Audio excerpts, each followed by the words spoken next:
Over the hills and far away, Telebuddies come to play. Oi, you wagwan, B, why you moving bad, fam? Oh, that's right. You're into the UK rappers now. Where's my peas, rude boy?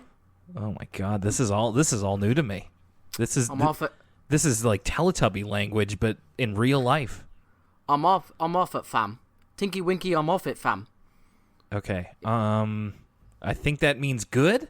Poe's a hot boy, fam. He's moving bad man ting, fam. For real.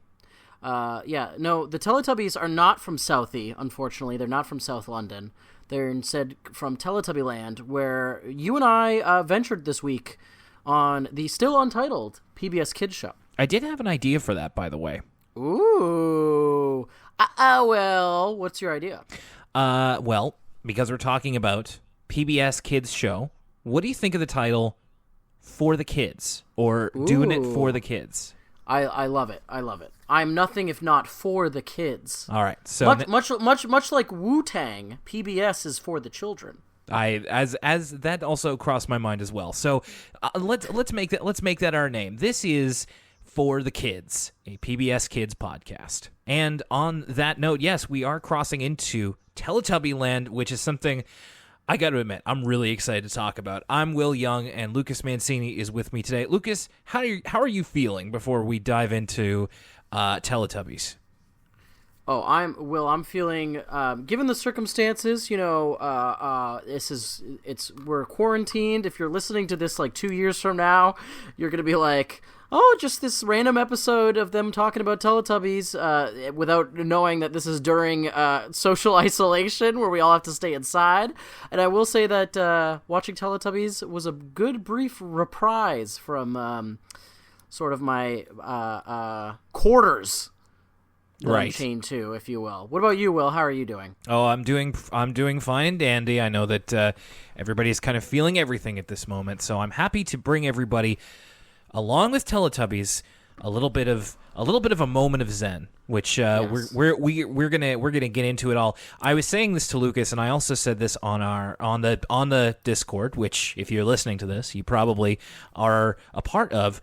This is so far the most fun that I've had researching this. So, I mean, I kind of take after one of my favorite podcasts, What a Cartoon / Talking Simpsons, where Henry Gilbert is really, really good at hunting down the facts and presenting them as such. Now, granted, I think for he and I, a fair amount of this is, scouring through Wikipedia and stuff like that. But this was a particularly dense topic because we're dealing with an honest-to-goodness cultural phenomenon, more so than Postcards from Buster, more so than Fetch with Rough Ruffman. Teletubbies is our first cultural phenom.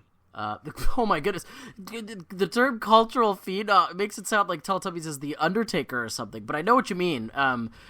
Fetch with Rough Ruffman, all due respect, Teletubbies it is not. Teletubbies is an institution.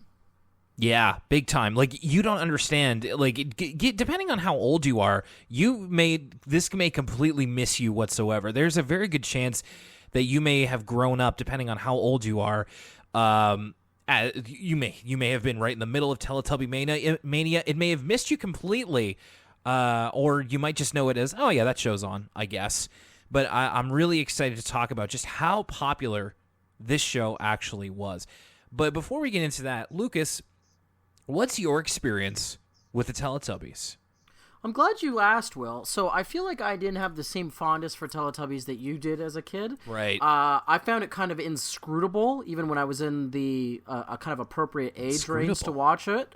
But then kind of most of my experience with Teletubbies is sort of after the fact, sort of the typical early 2000s Newgrounds Flash style, shoot Tinky Winky. Oh yeah, kill slap Barney. Slap the monkey, kill Barney. That kind of rhetoric, that kind of playground. Hey, I drew the Spitfire logo stabbing Tinky Winky. That kind of edge. That's the majority of my experience with the Teletubbies. is it not me participating with that, but like being exposed to it on the internet. Right, because when the Teletubbies came out, you would have been 1998. You would have been what, like 4?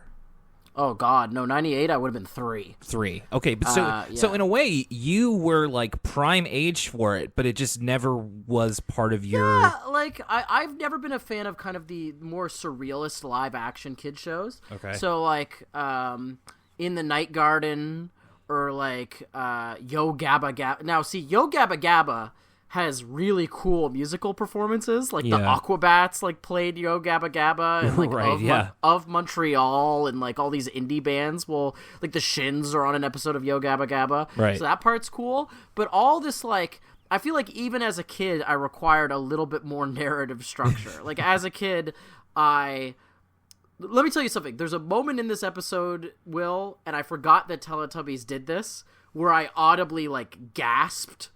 And I feel like that moment even wouldn't have flown even with my like 3-year-old sensibilities. But we'll get to that when we start getting into the nitty-gritty of this particular episode. Of course. Now, I think I don't want to repeat myself too much, because I feel like this came up naturally when we covered the Love Ducks episode of Arthur, the episode That's a Baby Show. So I'll kind of go over this again. It's funny. Like I mentioned your age at the time, Lucas, because when Teletubbies started airing, I was 7 or 8 years old. So like Teletubbies, make no mistakes, is a show for like babies and infants.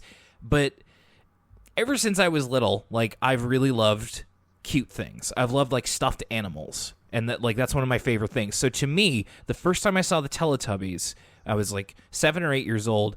I thought they just looked like giant stuffed animals, and I thought they were the cutest thing in the world. So I was crazy about Teletubbies, and it was a source of embarrassment. The That's a Baby Show episode was actually really cool when it came out, because I had gone through the thing of like my friends or people at school finding out that I liked Teletubbies and thinking that, I don't know if it like I was a baby, but if it was like 1998, they probably thought I was gay or something. Yeah, again, there's so much the rhetoric. It's very similar to like if you were to admit you like Barney or something. When everything, you're not the kid with doodling the Spitfire logo, stabbing. No.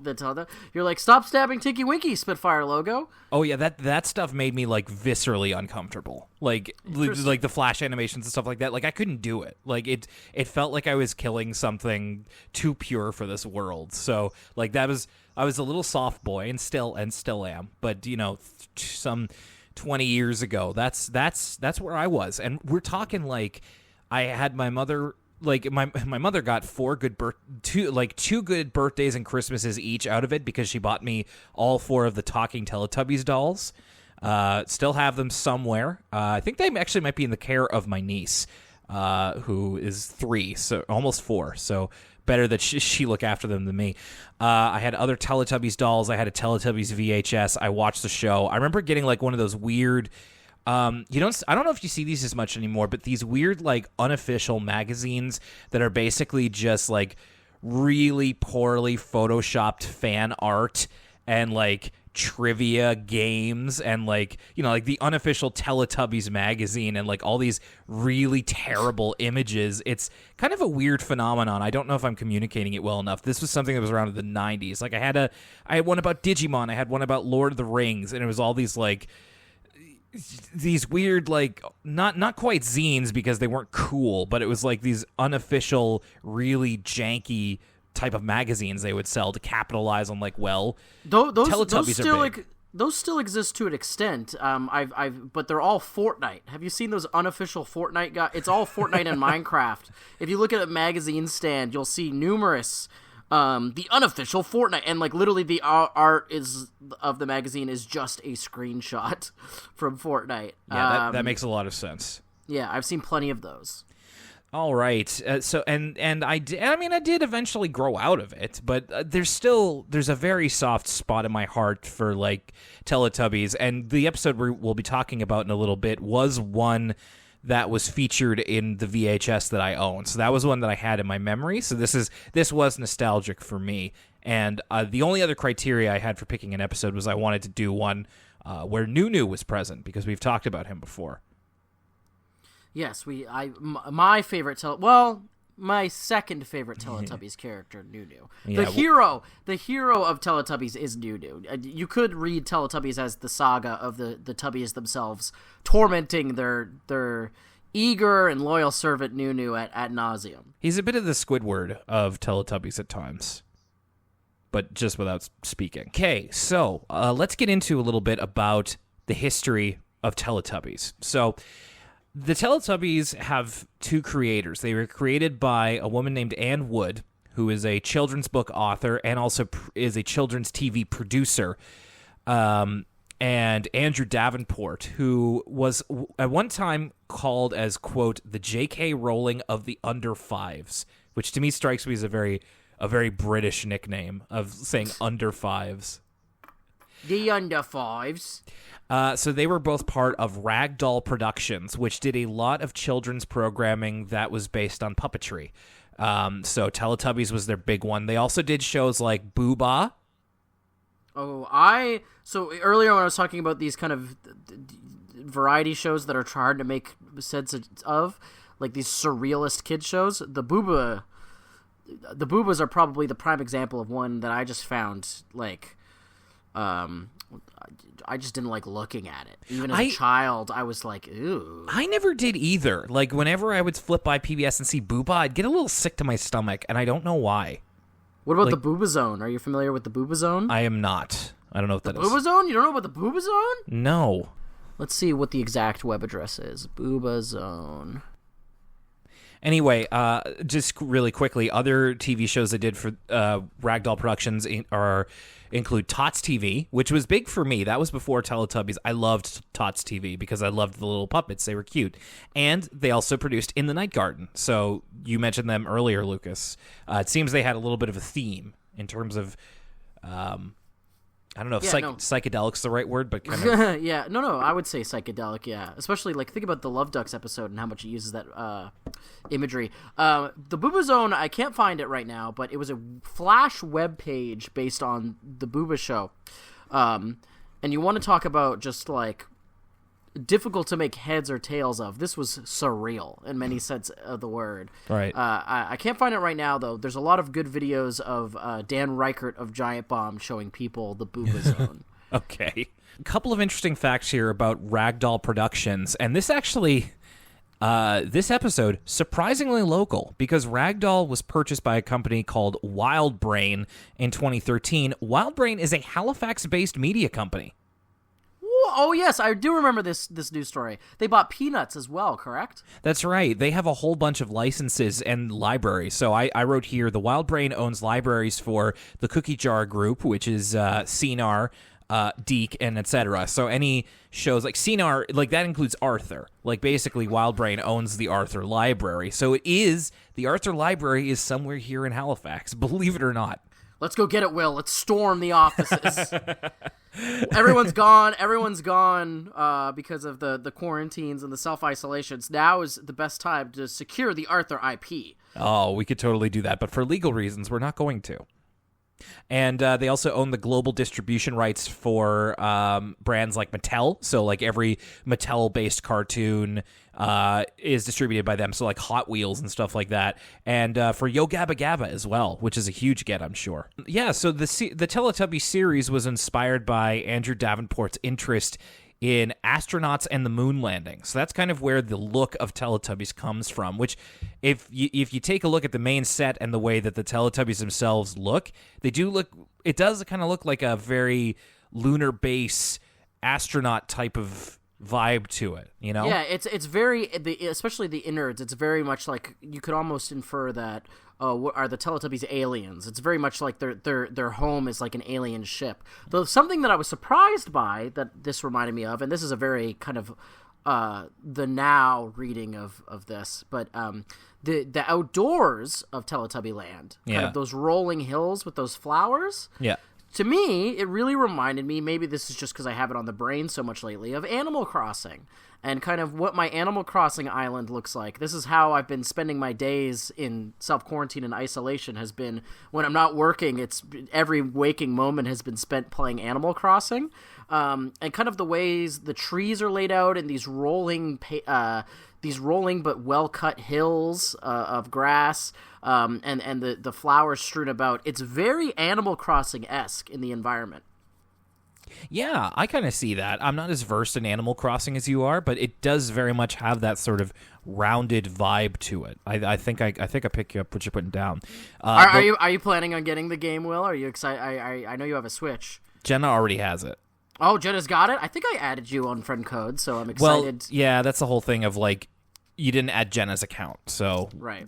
Yeah, it's complicated because Nintendo makes it complicated all the time. So the Teletubbies was filmed on a farm in Warwickshire in the West Midlands area of England. So it was filmed in like I read it up. It's like they filmed it in a barn because they figured it was like a pretty remote place to film, and the people who own the farm figured that it wouldn't. Like there wouldn't be much tension because nobody knew what it was, but then Teletubbies got insanely popular, and the farm was like overcome by visitors almost every day to the set. Interesting. I didn't realize that Teletubby tourism was such a booming industry. It's so funny because you could tell it's England just by how overcast the sky is, and the abundance of hares, of bunnies. I will say this: the outdoor external shots. Actually, my favorite thing about this whole show is the use of not really puppetry, but I suppose kind of puppetry, but mostly just these giant sets. Like the giant set of the external Teletubby land looks so good. Just because it's like not animated, it's this just large physical place. You can't help but wonder what it'd be like to run around in there, especially like even as an adult. I can't even imagine as a kid like how exciting it would be to be running around those rolling hills and stuff. You know me, Will. One of my favorite movies of all time is Gremlins 2. Yes. You put physical stuff in front of the camera like that, I'm gonna be a sucker for it. So there is just like a physicality and like a tactileness. Yes, a tactile is exactly the word to that external set, and the internal set in the sense that it's like just you could tell it's just this big room that they built. But the most impressive part I think is that external set with those giant hills, because I have to assume the way those hills, like all that grass and stuff, it all has to be man-made and artificial, right? So you could tell there's a significant amount of work went into putting that all together. For sure. And you really hit the nail on the head there. It creates it's a very calming atmosphere. As much as you said that the weather is overcast, it is usually, very bright looking. They use bright primary colors for the grass. The animals are very like docile and inviting. There's lots of flowers. And yeah, it's just... Of course, it's like where every child wants to be and run around. So yeah. I think that calming aspect is also why it kind of reminds me of Animal Crossing to an extent too, right? Because that's the entire vibe, is just like the serenity of nature. So you mentioned Teletubby tourism. I want to get into its popularity here because this is kind of hard to fathom if you weren't around for it.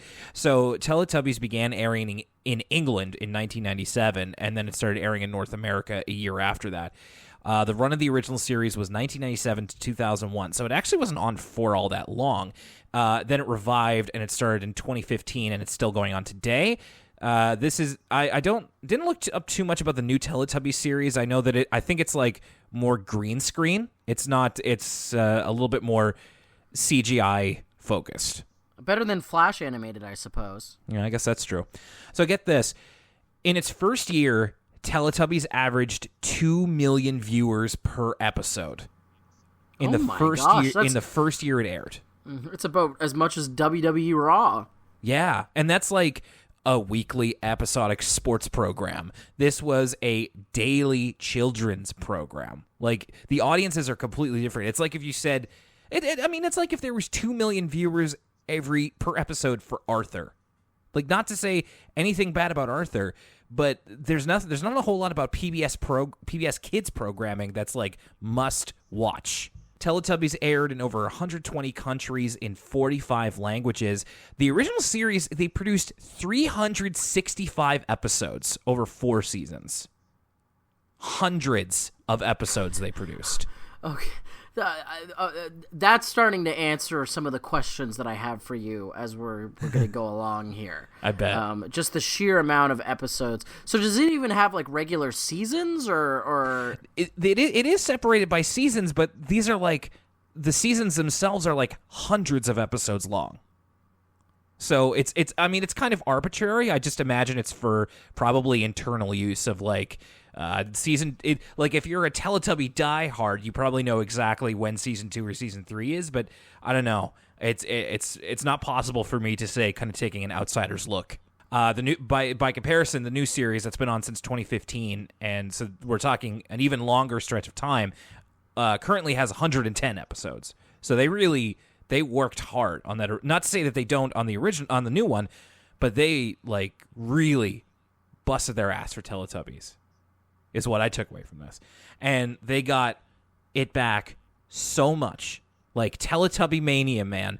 Like by the end of the original series run, merchandising and the money that Teletubbies brought in produced over 1 billion pounds of revenue for the BBC, and it's been called the most lucrative show in BBC history. Wow, the most lucrative show in BBC. Take that, Faulty Towers. Right, like take that, Doctor Who. Yeah, goodbye, Steve Coogan. Nobody cares. Like it's just such a Top Gear, more like Bottom Gear. It's just such a like only on Earth, right? Only in our actual real life timeline could we, one of the biggest shows that's ever been. It was a children's show about cute-looking aliens. Like it's just you can almost never predict these things. It's true. I'm sure. Like it's funny you think about like what goes into producing children's television and how much it just kind of seems like people throwing darts at a board and seeing what sticks. Like there doesn't seem to be that much of a method to Teletubbies. It just kind of seems like something they happened upon by accident. Right. Like they had and it seemed to come across very naturally, because I think the other thing is that sometimes you see people like, the scheming executives in a boardroom, like, what can we get to get all the children's money? But this seemed to actually come from like an idea from a creative person who wanted to just realize that, and then it just so happened to hit at exactly the right time and exactly the right part of billions of people's brains around the world. So, I mean, Teletubby-mania, like I was in the thick of it. And speaking of which, during that time, the Teletubbies, the show won 2 BAFTA awards. It was nominated for 2 daytime Emmys. It even had a #1 hit single in the UK, which, to be honest, I feel like there's a lot of things that have had a #1 hit single in the UK that are also inexplicable. But the song "Teletubbies Say Eh-Oh" was #1. Yeah, that's a regular like Dizzy Rascal or Stormzy joint. Is Teletubbies say uh-oh. The thing goes bop bop bop. Oh, I would love it. Man's ever been to Teletubby land when it's shut down, eh? Trust me, daddy. So yeah, that was kind of a little bit that I took. Like it was not, like, I mean, you could do an even deeper dive on like the type of Teletubby merchandise and the mania that was around it, because these things became cultural touchstones. I mean, you were probably too young at the time, but it just became part of the language of pop culture. Like it was a joke on The Simpsons. They would talk about the Teletubby dolls on like daytime TV. Like Teletubbies became shorthand for like a children's show or like a cutesy thing. Like there was just as much backlash as there was popularity, as you can usually expect from this. It was huge. It was enormous. And it's just so funny to me that it like didn't, that you were immune to the mania. Will, I do you're like Arthur with Crisplamania. It just never happened. Exactly. I do nothing if not walk to the beat of my own drum. That's true. Maybe as we talk about this episode in particular, it'll start to bubble to the surface why I did not get so wrapped up in Teletubby-mania. Sure. Well, let's get into it. That's a little bit of the history there. And the Teletubby episode that we're watching today is Feeding the Chickens. You know, these are pretty simplistic titles for what needs to happen. And so I guess no matter how you feel about Teletubbies, good or ill, one thing you can always say about it is that it's consistent. So it's pretty much like the opening 2.5 minutes are always the same. Like, I remembered this from my childhood. So, like... Yeah, so I was... Okay, so a couple of things. Yes. Before we get into the nitty-gritty, I will have to ask you this broad stroke question. Yes. Will. Yep. Favorite Tubby? I will answer that, and before you answer it, I'm going to guess who your favorite is. Okay. My favorite... Do you want to guess who mine is?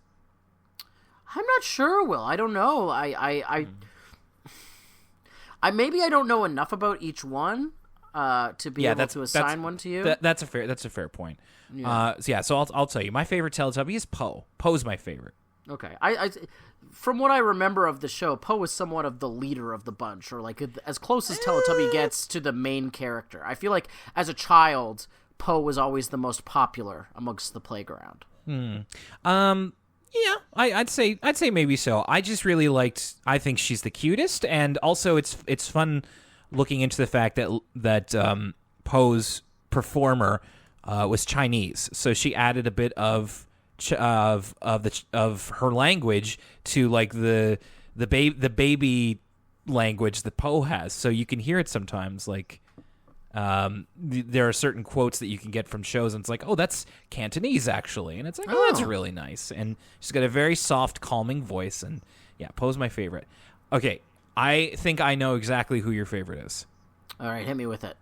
It's got to be Dipsy. It's signed, sealed, and delivered. Will, you know me too well. I knew it. Dipsy a real one. He got that cow skin hat. Yeah. Dipsy, any of these Teletubbies, let me tell you something. Did you see him, like, to skip ahead in the episode, did you see him rocking the B-boy stance at a couple points? Oh, yeah. Dipsy is the only one of the Teletubbies that's for the culture. The only one of the Teletubbies that's got the sauce, that's dripping. And it's the only one of the Teletubbies that I would trust to hold me down in, like, a really serious scenario. You know what I mean? Like, if I have to hide out for a couple of weeks, or I need to hide a dead body, you best believe I'm not calling Lala. Lala will turn her back on me any moment. Dipsy is a real one. Dipsy will hold you down. So that's why, of course, Dipsy is my favorite. Yeah, Dipsy was always kind of the second favorite for me to Poe, because he is, like, objectively the coolest one. Like, there's just he's got a real attitude about him, and kind of one that the others don't have as much. So I'm with you there. But as soon as Dipsy came up, I was like, oh, that's Lucas's favorite. If he's gonna have a favorite of any of them, it's got to be Dipsy. It's Dipsy. Well, I'm glad that our our weekly hour and a half conversation has taught you enough about me that you could immediately spot my favorite Teletubby. 100%. So yeah, all the Teletubbies come out of there. I mean, and this intro. You're saying it's formulaic. This intro is about. It's roughly 1/5 of the episode is this opening 4 minutes, and it's all introduction.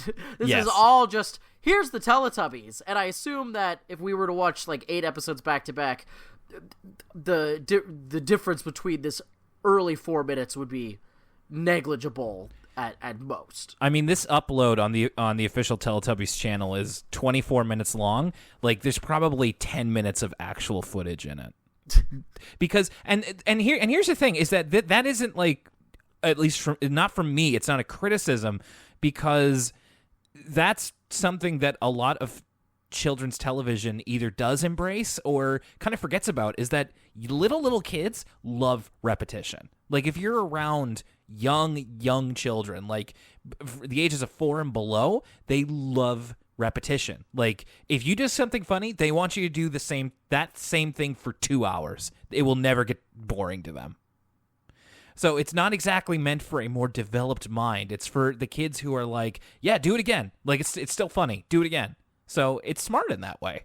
Like, and that's probably why they were able to make so many episodes, because, like, they could reuse, like, and we'll talk about it later, they reuse parts of the episode from the same episode that they're in. So they can afford to do this. Let's get into this now. So there's, and I had forgotten all about these segments. I forgot that the whole reason they're called Teletubbies. Sorry, one more thing I want to mention, and that's, of course, that the episode always starts off with the baby in the sun, which was always... the sun god, arbiter of our life force and destruction. The baby is played by a woman named Jessica Smith, who is now in her early 20s. Wow. I think a lot about like what kind of role does the baby play? Like, is it Sol? Is it Helios, the Greek god of the sun? I always thought of Tinky Winky as an Icarus type figure. Yeah, what kind of Neolithic concept of some sort of solar boat must the Tubbies take to reconnect with their sun dynasty? For the sun is life, Will. Praise the sun. But yes, of course, part of the formula, we see the infamous sun baby. So like you said, the intro of the show is all introduction to who the Teletubbies are. There's like a little segment where they kind of run into each other, and then we get to the meat of any Teletubbies episode, which you mentioned, Lucas, is so you realize that the fact that they're called Teletubbies is because they have televisions on their chest. Yes. So at the quote unquote midpoint of every episode is them. Well, this is actually really quickly into the episode, but then it's like as soon as they realize that it's Teletubby time, it takes them a full minute and a half to get to the they have to do the same thing every time. And then they decide which one of them is going to be the television. Did you guess it right?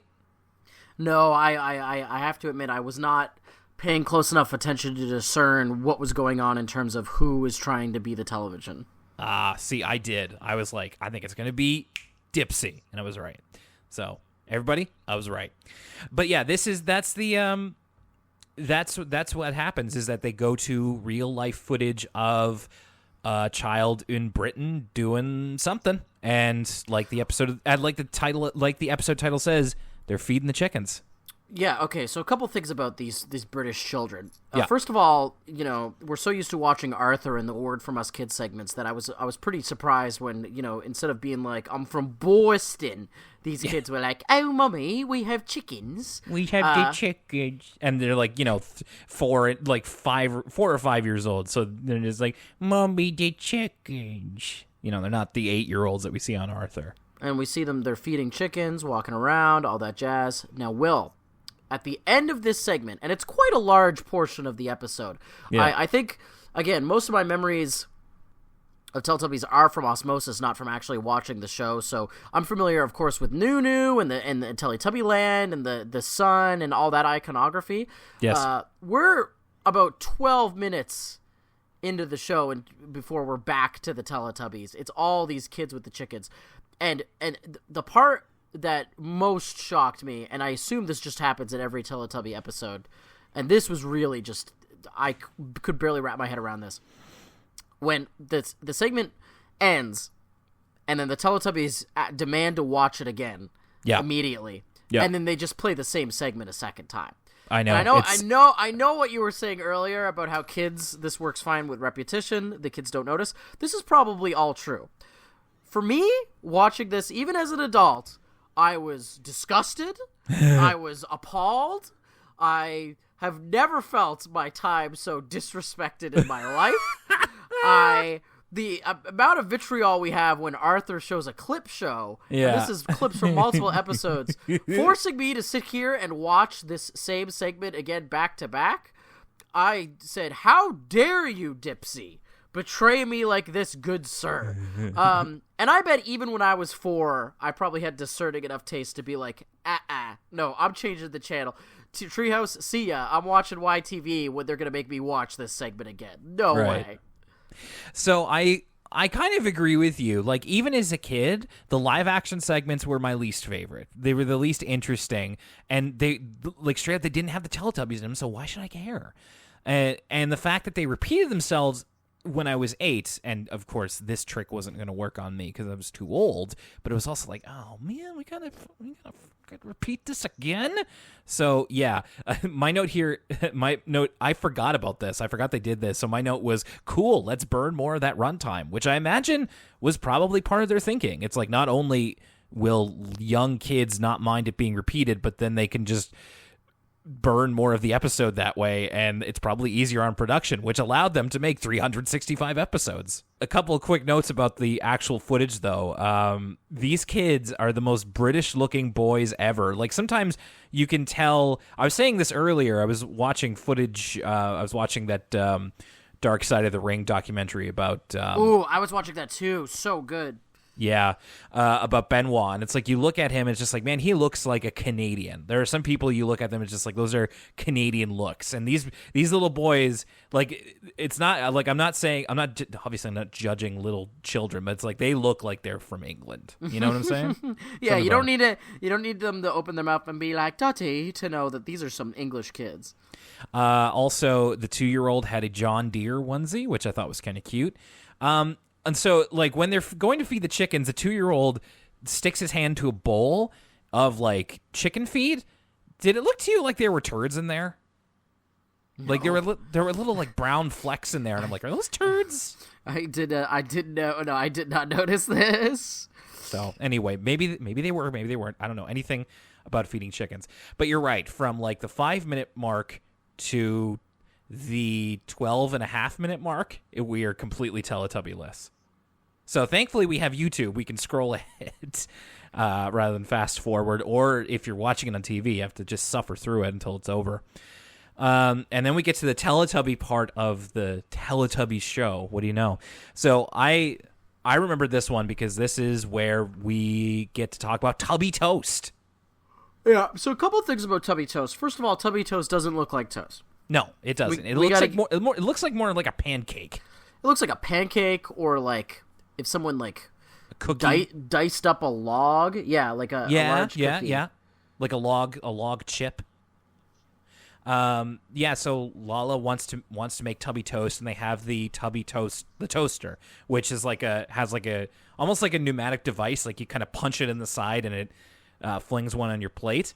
Also, I forgot before watching this that the Teletubbies' butts make noise when they sit down, and they are all individual different noises.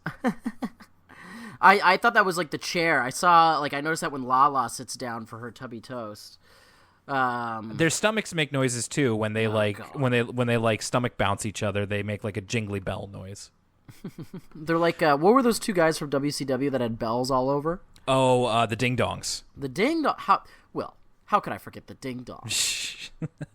I love this here. So, like, Lala makes the Tubby Toast, and then it goes on her plate. Oh, big scare quotes around Lala making the Tubby Toast.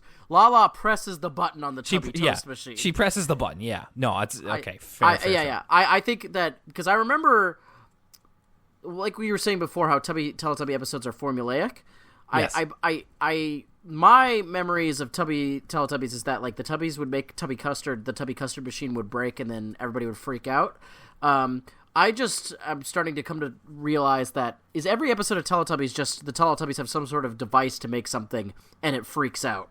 And is that, like, literally the rising action, the conflict of all 365 Teletubby episodes? There definitely was another Teletubby episode where, like, the custard machine broke. So, yeah, they got to dip into that well a few times, I think. Whereas Teletubbies is like McDonald's. It's like the ice cream machine always breaking. Lala here, did you notice the chef's kiss she did? She was like, Tubby Toast. Mwah.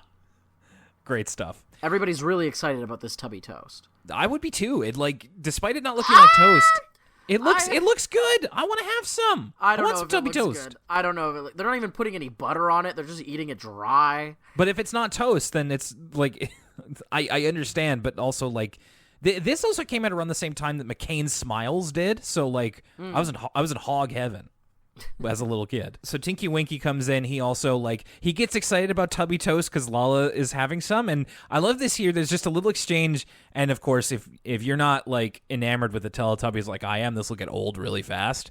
but they're both just going like Tubby Toast, yeah, Tubby Toast, and it's like two people gassing each other up when they're drunk and they want pizza, and just goodness. like you want to get pizza, let's get pizza. Like it was really funny, and I think this is a good time to mention, like, I know that this is only a short episode, but I really have to give props to the people who are playing, like, who are in the Teletubby suits. They're very, very good at physically expressing the character, and I imagine that those heads are probably not too light either, considering that they have like blinking eyes and moving mouths and lots of machinery. So, like, credit to the performers. I think that they embody the Teletubbies really well. I also think the Tubby suits are really well done.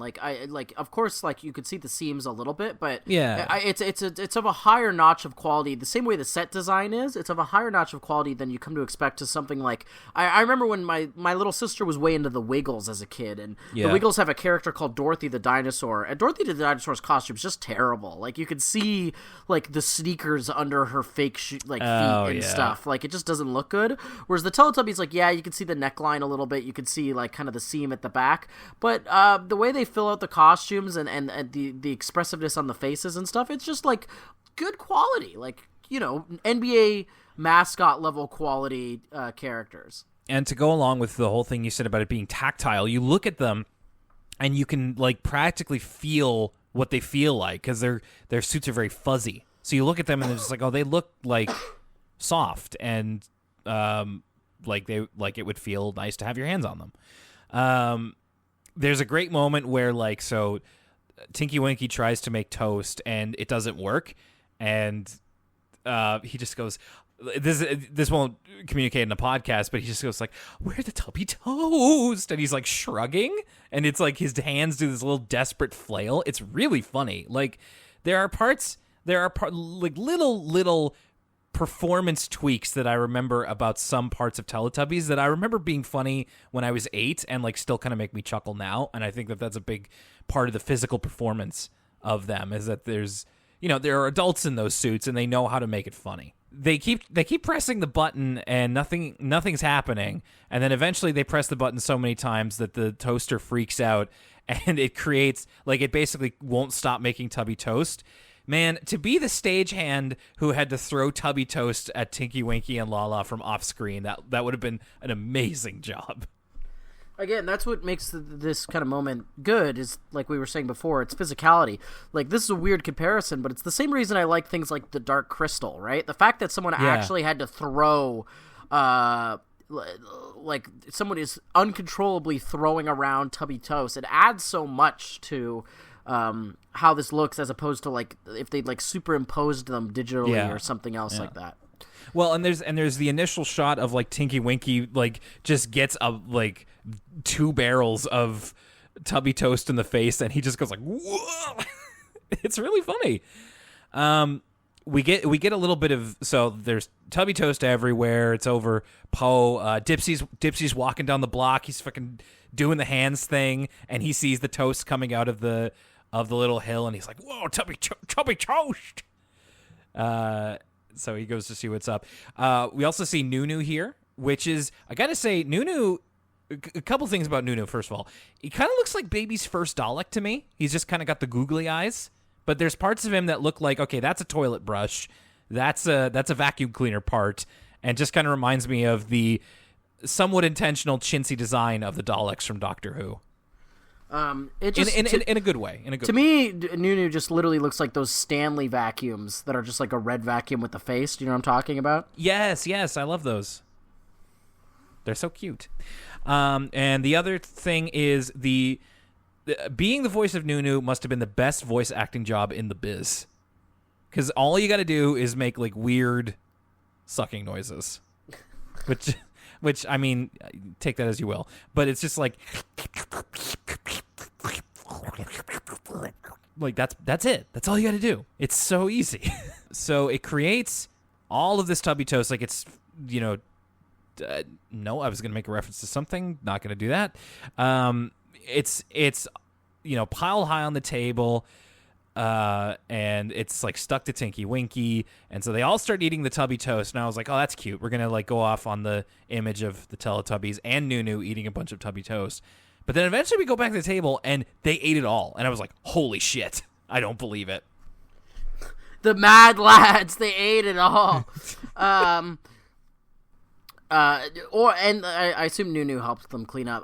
In the episode I've seen where the Tubby custard machine breaks and just like completely explodes, I think it's Nunu that ends up helping them. But yeah, you see like the Tubbies, like they have like the crusts of some of the Tubby Toast and their bellies look full, and so it's, I guess the implication is they indeed ate all the Tubby Toast. Yeah. So and they're still kind of ostensibly meant to be babies. So I was like, oh geez, that's a lot for babies to eat. But then again, they are like bigger than me. So what do I know? And then the final literal 2 minutes of the episode are to the Tubby bye-bye. So that's just them literally. They say goodbye, they come back, they say goodbye again, the repetition thing. And then they say goodbye again as they go back into the hill. And then they say goodbye one more time when they like pop out of the hill. So it's a big to-do saying goodbye. Okay. Lucas, I'm curious. You weren't a fan of Teletubbies when you were the appropriate age, more appropriate than I was to be watching it. How do you feel about the Teletubbies now? Well, I think Teletubbies is a very effectively well-made television show for people 5 and under. I think it completely and utterly succeeds on everything it wants to accomplish doing. I also would prefer to never watch an episode of Teletubbies ever again, as long as I live. I love the set. I think by far my favorite thing is how much of a lived-in, like you said, tactile world Teletubbies exists in. And wouldn't even mind being in that world if, of course, a little bit more variance was happening, but that's kind of defeating the whole point of the show, right? Like, the whole point of the show is that there is no variance. It's a very simple formula. It's giving the kids what they want to see, and for that, I salute it. For me, I would prefer to watch something that does not show me the exact same clip twice in a row. So I don't think this comes as any surprise to anyone. And it's, of course, not supposed to be me saying that I would change a thing about Teletubbies. I think it's very good at what it does. I think for me personally, I don't really like watching it very much. Mm-hmm. Well, for me, it was a big hit of nostalgia, which really influenced how I felt about it. I'm sure if I was kind of closer to you, this would do absolutely nothing for me. In fact, I absolutely 100% understand this being a hard watch, especially considering like the repetition and everything like that. But I do feel a bit differently about it because, of course, this was an episode that I had seen from when I was a kid. Might have been too old for it. Who's to say? But especially right now, and you know, things happening in the world as they are, we all kind of need a little bit of relief. This was a grade A stress reliever. This was like, I wouldn't watch I wouldn't do a podcast about all the episodes of Teletubbies. I wouldn't even watch them recreationally, but it just felt really nice to spend 20 minutes with these cute little characters and not worry about anything. And I guess this really scratches an itch in my brain of like, okay, I'm de-stressing. I'm looking at the Teletubbies. They're being cute. They're saying cute things. This really works for me. So I'm sure I'm not alone. I mean, and this is about as high, right now, this is about as high of a compliment I could give anything. It reminded me of Animal Crossing. And that's what Animal Crossing has been for me true. During this kind of very sort of extraordinary situation. That's been my kind of escape. My sort of meditation has been, just fishing with my animal buddies in Animal Crossing. That's my calm, cute vibe. And so to hear you describe kind of what you like about it and how soothing it can be makes total sense to me. So I certainly hope that I'm not alone in that for anybody listening to this. And hey, if you didn't give the episode a watch, just almost watch it just to see how you feel about it. I'm not saying it'll blow you away or you definitely will like it. It's just kind of an interesting litmus test to figure out like what works for you about this and what doesn't. Obviously, other than the obvious, it's just like if you're a person in their 20s or 30s watching this, you're not, watching it for the gripping emotional content or the storylines or anything like that. So yeah, there you have it, Teletubbies. It's a thumbs up from me, not so much from Lucas, but it was really fun going back and revisiting this as much older and still finding things to enjoy about it, at least for me personally. And that is this episode of the newly christened For the Kids podcast, which means that it's time to reveal what we'll be talking about in 2 weeks' time. Now, this is exciting for me because, Lucas, it's your turn to pick. That's right. Next week on For the Kids, or 2 weeks. Next time. episode, next time, whenever that may be. Yeah. I think I would like to watch some Zoom. Zoom. Okay. Yeah. Now this I feel is also going to be a lot of fun to research. Now, we're talking about there's a couple of different eras of Zoom. Are we talking about the Zoom that was on in the 90s, 2000s? Yes, absolutely. Okay.